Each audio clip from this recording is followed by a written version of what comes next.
Del director de Love is Strange y Little Men llega Passages, una película que nos cuenta la historia de una pareja gay que pasa por momentos muy complicados después de que Thomas, protagonizado por el magnífico Franz Rogowski, emprende un viaje amoroso con una mujer joven, protagonizada por Adele Exarchopoulos, creando un triángulo amoroso más tóxico que una plática de cine en Twitter. Este video va a ser un poco diferente por dos razones. La primera es porque la película se estrena este jueves 10 de agosto en cines y no quiero spoilearles nada personalmente. Pero la segunda y más importante es porque Movie me dio la oportunidad de entrevistar al director Ira Sachs, quien nos dio información importante sobre las decisiones que tomó al escribir personajes tan particulares. Without spoiling too much, it focuses mainly on a character that don't really care about much beside himself.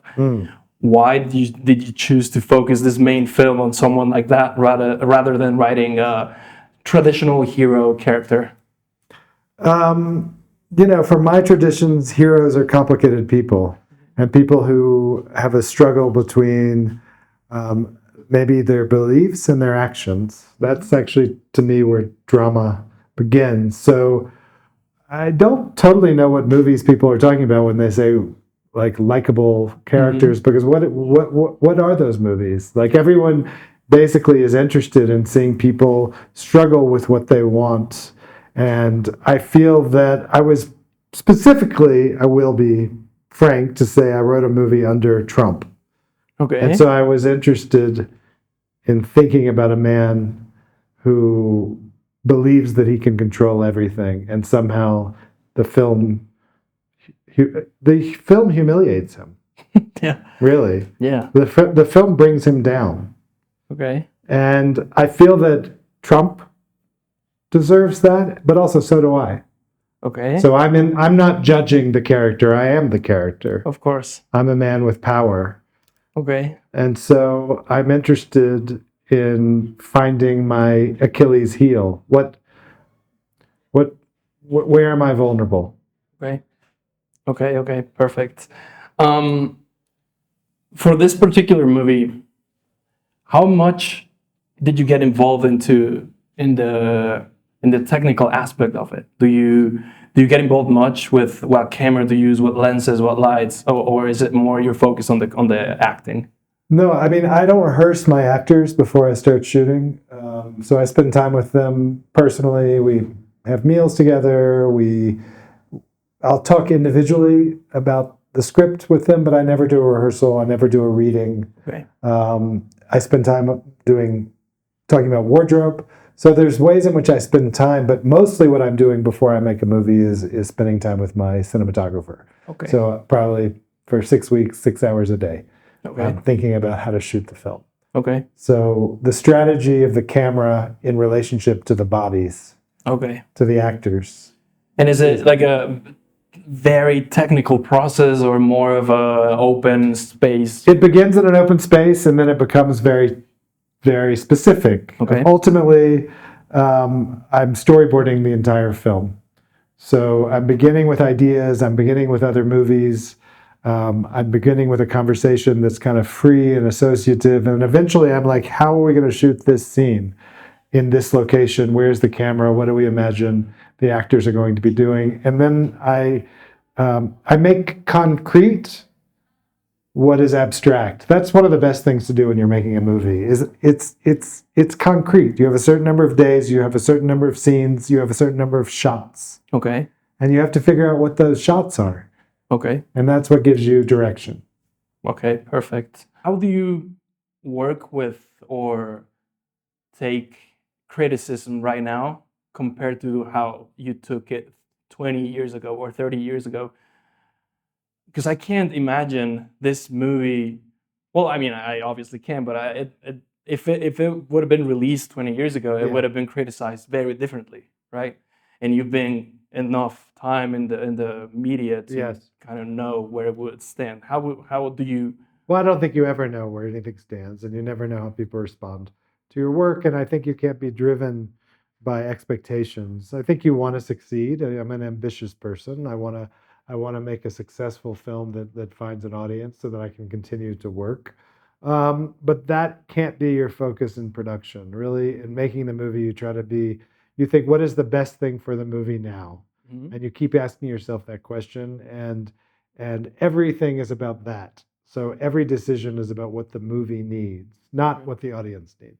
Okay. I mean, I feel like the audience comes first for me because if I have an idea that I don't feel there'll be an audience for, then I'm not interested in making it. Okay. Like I have to imagine an audience. It doesn't have to be a big audience, but it has to be an audience that I like. Of course. it has to be people who love the things that I love in Mhm. cinema, or I'm going to introduce people to some new kind of cinema, Of course. something that's been lost.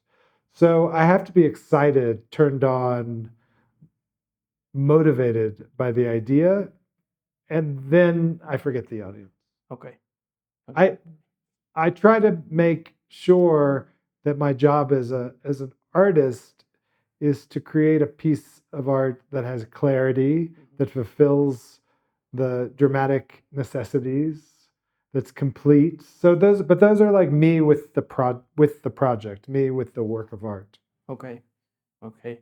And for this particular movie, Passages, was there something that could be couldn't be accomplished because of the locations or maybe even the actors? Because when you write a character, you have a very specific set of values and maybe how they uh, react to things. Does that change a lot on the production, or is it, or do you actually get to the point where the script feels and looks exactly like you imagined it? No, I think if you do that, then you're not directing a movie. Okay. I think in a way, if you're resistant to what is real, Mm-hmm. what's in front of you, then the movie crumbles. Mm-hmm. Like you have to be open, Yeah. on a minute by minute level to what's happening in front of you, and including adapting things to what you discover. So, for example, in Passages, I learned that Franz Rogowski was an incredible kamikaze bike rider in Paris. Yeah. So I put that into the film. Yeah. There's a quote by the director Jean Renoir. He says, "When you're making a movie, leave the windows open and let the world in." Mm-hmm. And I try to position myself in that place.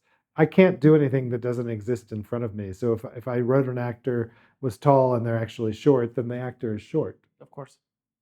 Yeah. No, there's obviously like it's both like two different school of thoughts, maybe people that obsess over making it look exactly how they imagined it. But to me particularly, I found it very um, natural the way this movie feels. Yes. Right? It felt like as if someone was actually telling me that story. Mm.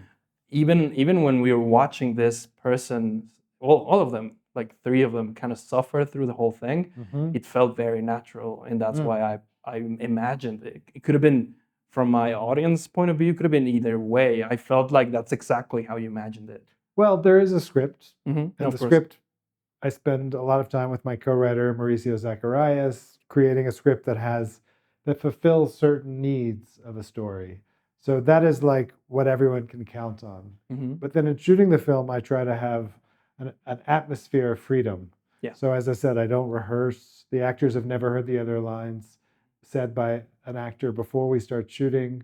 I block the film, but I'm really looking for a kind of emotional improvisation Mm-hmm. that occurs in the moment, Okay. because that's the kind of event that I like to watch, that I want to see in the movie. Yeah, it definitely feels like that. Like very, it's not improvisation really, but it feels very natural. Everything they do, all It's hard to get that naturalness. Yes, I would just say it takes a lot of work to be natural, a lot. right? Exactly. It's so, and that's what I'm sort of saying, meaning the camera. I'm thinking there's a rigor that the film demands in order to give that feeling of freedom. Okay. Okay. Yeah, it definitely feels like a real thing, Yes. and it's very very hard to get that to that point in a movie. For this movie, I was gonna ask you something very very specific. If you would have, what? Take your time. Yeah. How You want to look at your notes? different? How different? The thing is, I wrote it in Spanish, and now I'm trying to find the words in English. But how different is your directing, either your style or your process now from what it was when you made your first feature film? I think I learned. I came out of the theater. I was a theater director. I think I was used to to really trying to work with the actors before I shot. I've learned that doesn't work for me in film. Mhm. So that's really different. I think my skills in terms of achieving what I was after when I was young are maybe stronger now. That said, I go back to my early films to try to remember the kind of risks that I took when I didn't know they were risks. Yeah. And now I'm more conscious of risks, and sometimes you just want to forget expectations. Okay. So I go back to my own work, but I also go back to work that people have made. I use other films to talk to. Mm-hmm. Like I think a film called Je tu il elle by Chantal Ackerman is a film that teaches me how exposed people can be in a cinema Mm-hmm. and in a movie, and that's allowed. I go back to Pasolini to say I can talk about things that are really ugly Mm-hmm. in human behavior, and that's allowed. So I think we need reminders because we get kind of caught in our own time, and our time has limitations. Okay. Perfect. And a last question: how involved do you get in the post-production of a movie? I'm involved every day, Mm-hmm. I mean, what I try to do, so I'm in the editing room Mm-hmm. every day.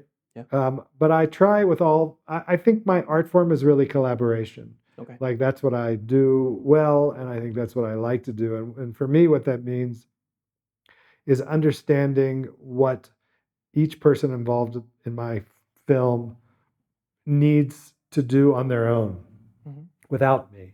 So I'm in the editing room, but I'll go away for 3 hours Okay. so that they can work. And I try to figure out ways to tap into what is instinctual about the people I'm working with. So in the same way that I'm working with the actors without talking about backstory and without talking about motivation and trying to like find language, I want to like let them have the space. I do the same with my co-writer.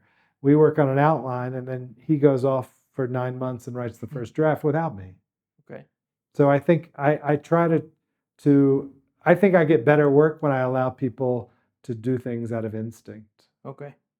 Okay. Perfect. Awesome. Thank you so much Thank for your you. time. Thanks for the opportunity.